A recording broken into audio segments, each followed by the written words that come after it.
Hi guys, this is Mrs. Martin, and I wanted to show you, since you may have been absent or not present when I went over this information, I wanted to show you how to use adjustment layers. At the bottom of the layer panel is an adjustment layer.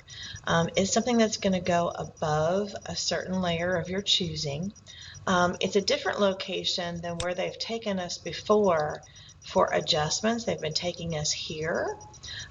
This is more of a permanent adjustment. We can't get rid of it once we put it on from this location. So if I'm over here and I select my top turkey, okay, if I come up here and do adjustment and want to adjust either contrast or hue and saturation or levels, it would be a permanent stay. All right. It is oftentimes best to leave editing possibilities for yourself. So I'm going to then use the adjustment layer here at the bottom of the layers panel. The bottom one is the one you want to go with. And as soon as you click on it, you get those same options you had at the top. So I'm going to choose the hue and saturation. All right, and then that obviously opens up another dialog box for us, the properties panel. I'm going to bring it over here just slightly.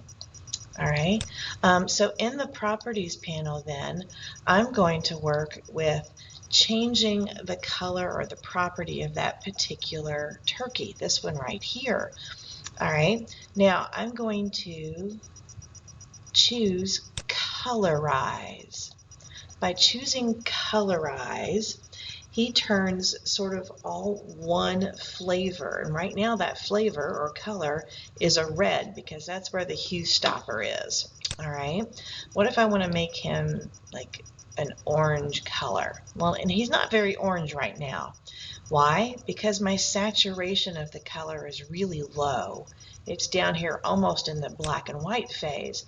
So I need to push my saturation of the orange up and up and up till you get the kind of orange you'd like to have. Look how I could take it all the way to 100.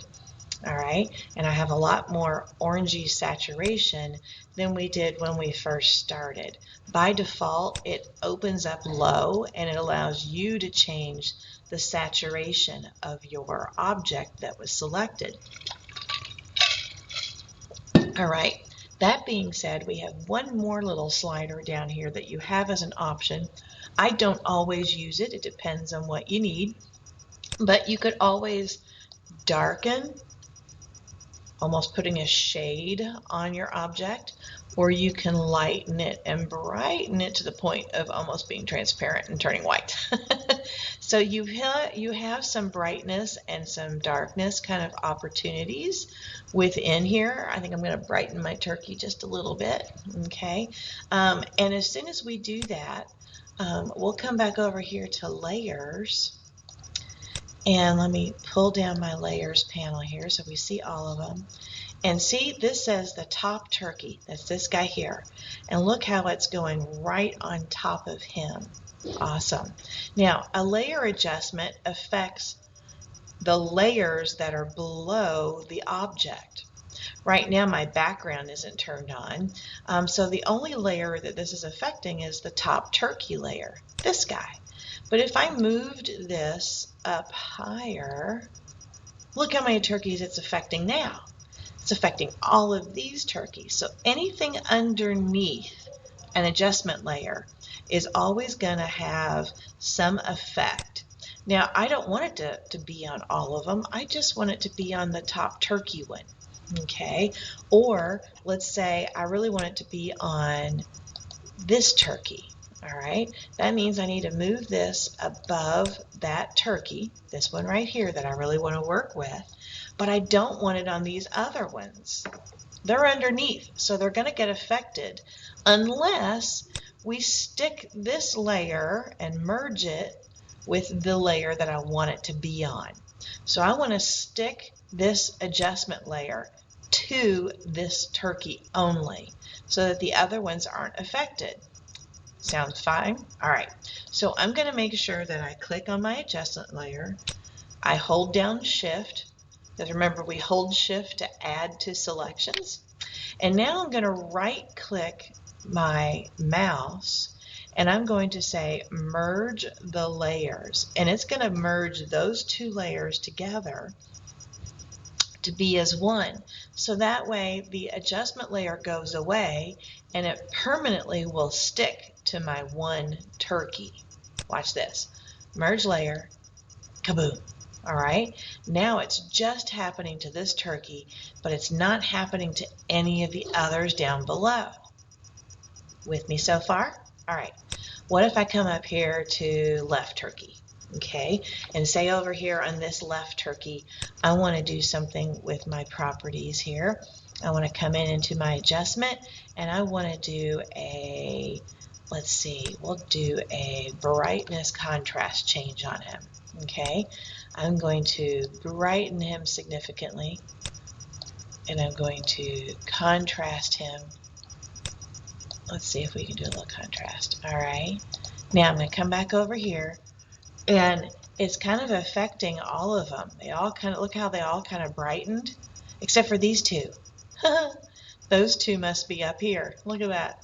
All right, so everybody else lightened except for those two. Now, I only want it to stick to my left turkey. Okay, I only want it to be on one. So again, that's highlighted. I'm going to hold down Shift, click my left turkey, and then I'm going to right click and merge it or stick it to just this guy. So now it's only affecting him and not all the other ones.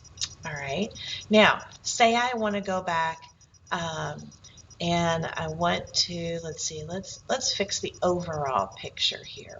Okay, I can do a what's called a levels adjustment. I'm going to come in here to levels. Let's see what levels says. Look at all this, it's scattered everywhere.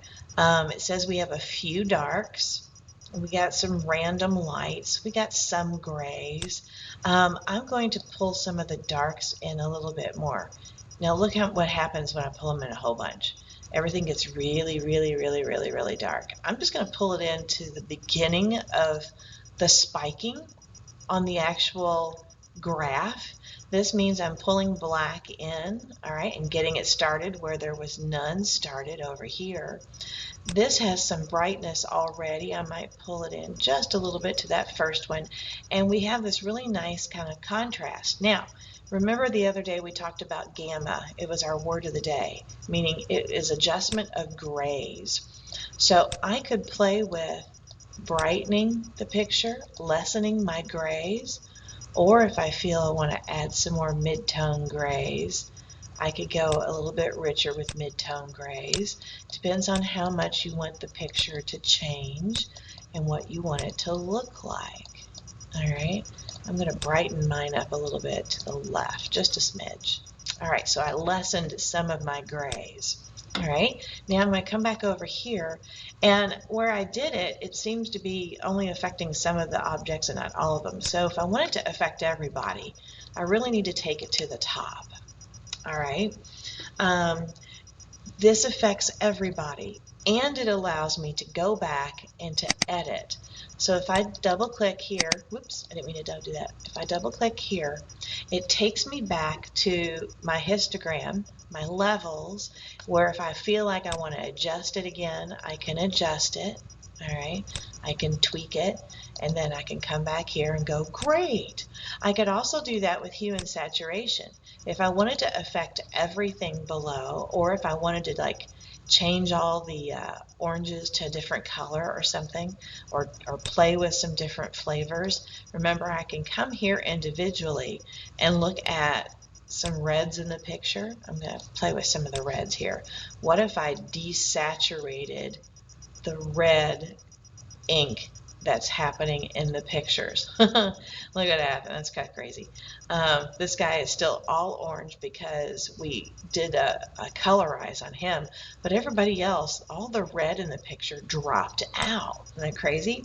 And again, it is above all of them, so it's affecting all of them. If I move this, it will only affect a few of them. All right, and then recall I can click here, and if I decide, nah, I don't really like that, I'm going to adjust that a little bit. We'll pull the reds back in, okay, and we'll bring it back to something normal of what we had before. Okay, so we have editing capabilities if you leave them where you want them. But when you have multiple things like this, many times you will need to stick a layer to your object so that the other things aren't affected. Case in point, let me come down here and turn on the background color. Now this is quite obnoxious because I've got oranges and yellows all over the place and they're kind of like barfing up everywhere.